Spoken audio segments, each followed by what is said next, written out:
ដំណើរកំសាន្តមកប្រទេសក្រិកហើយសម្រាប់វីដេអូមួយនេះគឺខ្ញុំថតពេលដែលយន្តហោះចុះចតគឺស្រស់ស្អាតខ្លាំងមែនតើហើយអាកាសយានដ្ឋានរបស់គេហ្នឹងគឺវាមិនដូចស្រុកខ្មែរយើងទេបងប្អូនគឺថាក្តៅខ្លាំងហ្មងណាដោយសារដីនេះគឺដីកំអែលភ្នំភ្លើងចឹងដើមឈើអត់បានច្រើនទេ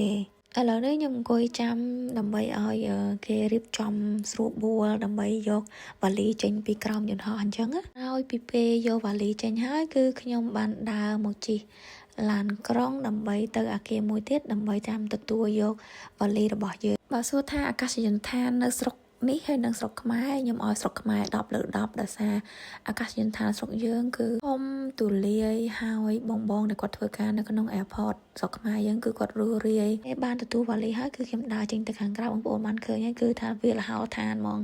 គឺដាំអីអត់បានទេដាំបានតែផ្កាកដាស់រឹងដបងដែកអីចឹងណាផ្កាដបងដែកគឺសម្បូរមែនតើហើយក្តៅជាងស្រុកខ្មែរយើងហ្មងពលាយន្តហោះស្រុកនេះ